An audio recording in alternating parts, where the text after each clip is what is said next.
Tem um forte vínculo com o Parque da Luz, não? O Parque da Luz, para mim, é o portal de entrada da ilha de Florianópolis, não? Da ilha de Santa Catarina. Então, assim, esse parque, por ser um ponto energético da ilha, tem sua extensão com a Ponte Hercílio Luz. Então, para mim, a chegada é por esse lugar, não?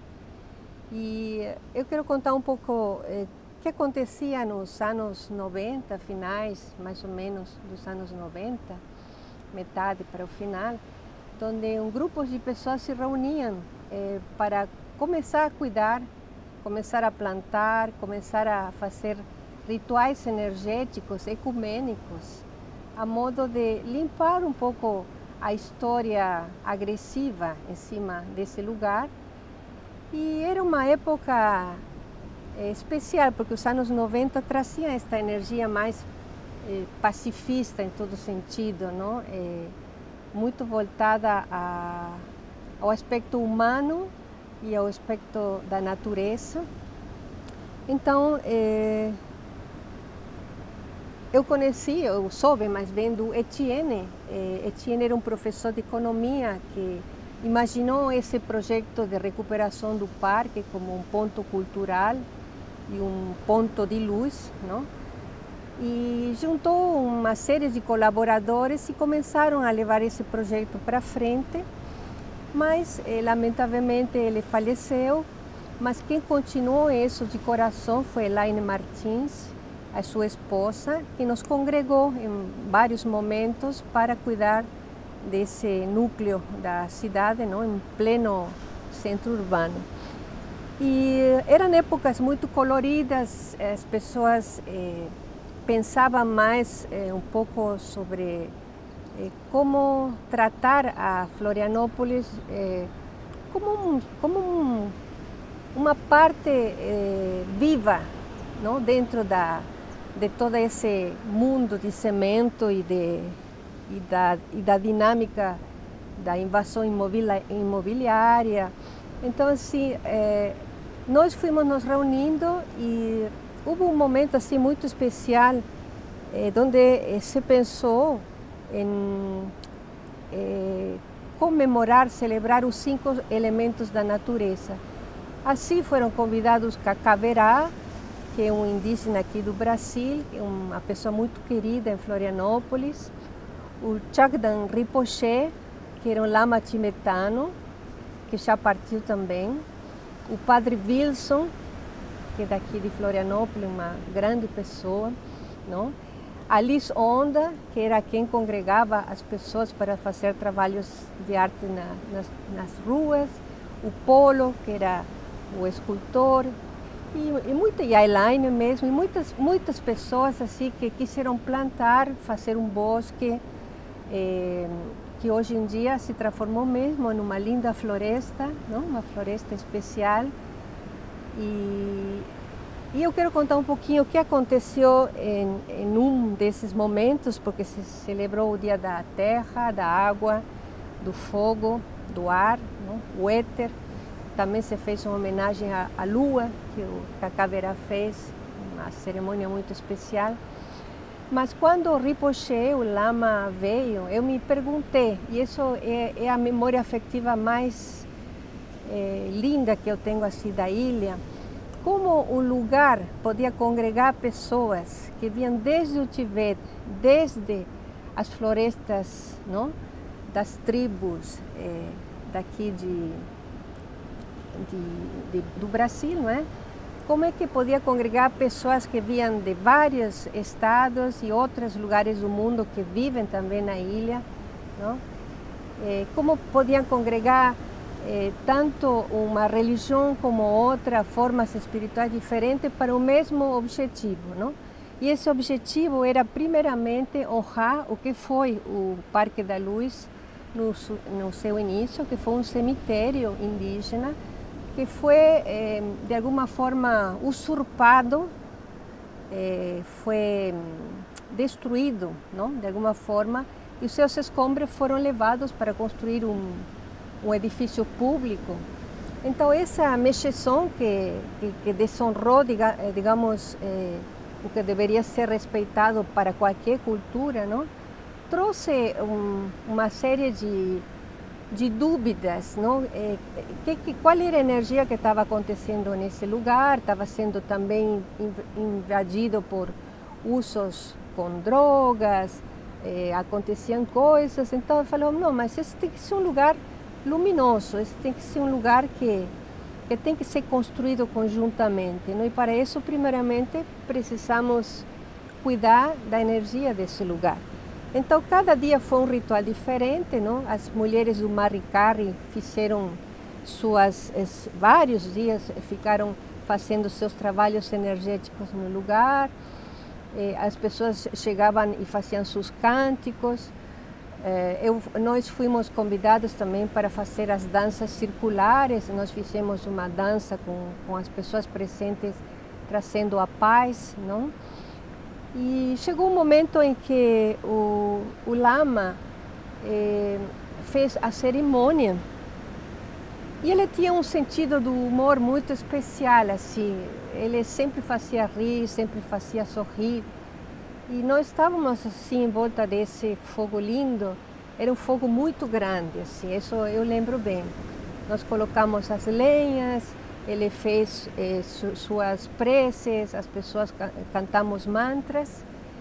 E em um momento, quando esse fogo estava começando a subir, ele começou a colocar o milho e outros elementos que têm a ver com os rituais tibetanos.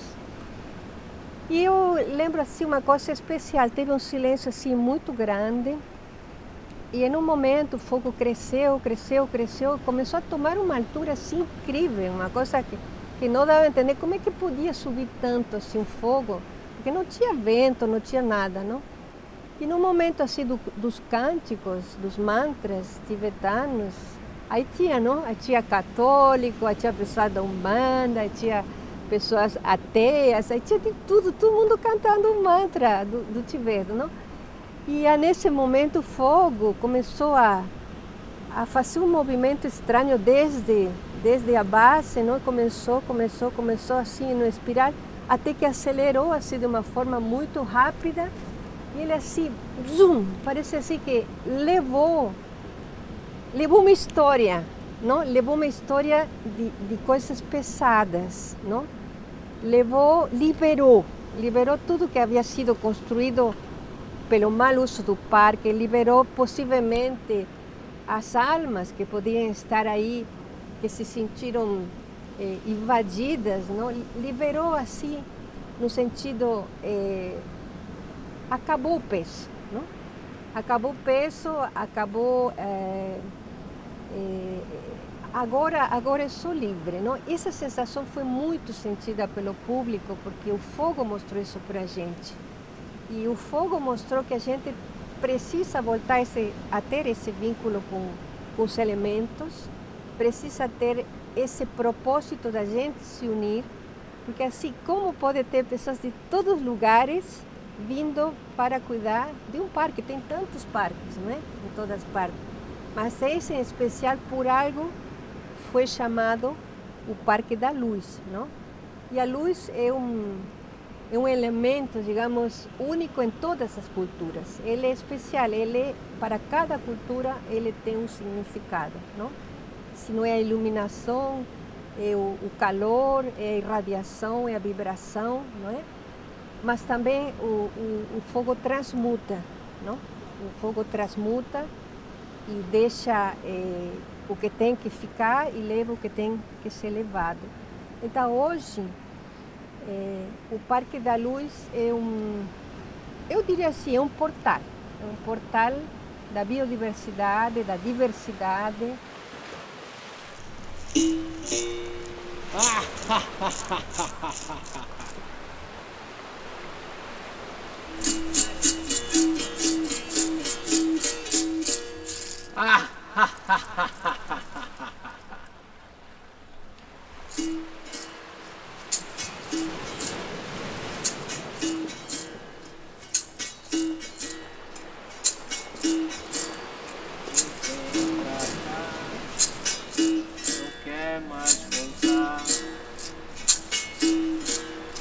As paisagens são lindas,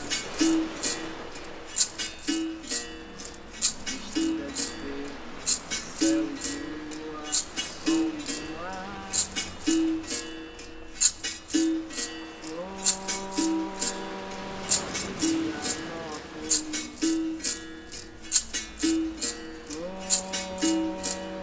do mar,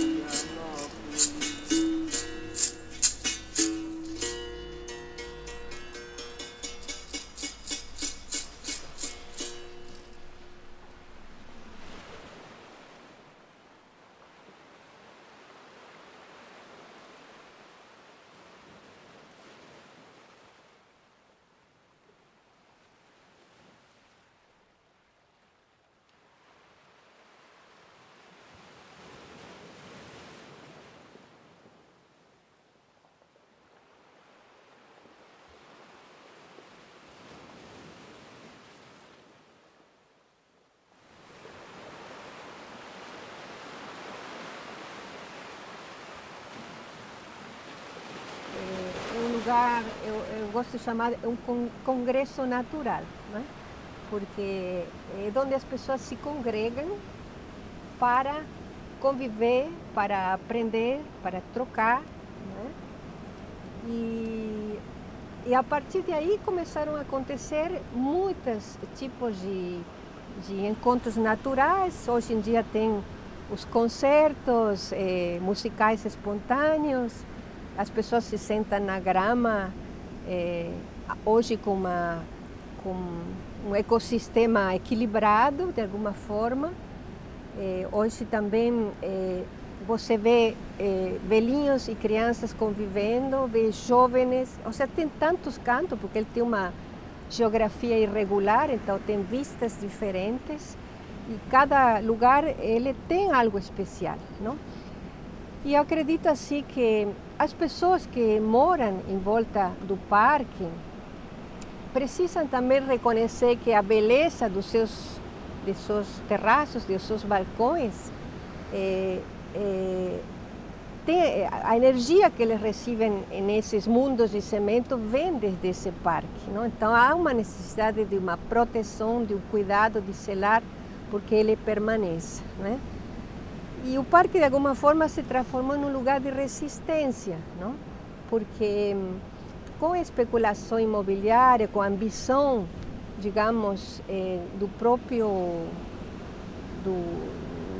dos próprios políticos, inclusive, sobre esse lugar, ele continua a dar vida, não? Ele continua a ser uma referência e ele é uma extensão, de alguma forma, o parque é um portal e a Ponte Hercílio Luz é sua extensão, não?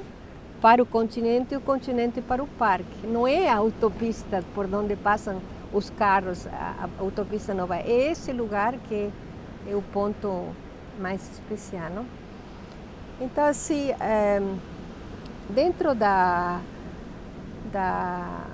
vida, digamos, o centro urbano no entorno, precisa reconhecer que parques são como praias, não? São lugares democráticos, não? Não é de ninguém. O parque é o coração de uma cidade, de um bairro, e aceitar que aí podemos conviver todas as classes sociais, as cidades, aceitar inclusive a vida das pessoas, às vezes que de rua, eles moram ou passam por aí, acolher, porque nós somos um solo corpo humano, não podemos ter essa diferença, não? E acho que o Parque da Luz foi criado para isso, para a convivência, para as trocas. E acho que assim, essa pequena história daquelas pessoas que fizeram esses rituais, vários que fizemos também, são parte, digamos, a extensão do respeito às tradições, inclusive da ilha, as fantasias, as lendas da ilha, porque o que acontece no parque amanhã vai ser também uma história, uma memória, um exemplo, digamos, de forma de vida em comunidade. Então, isso aqui é um pouco isso.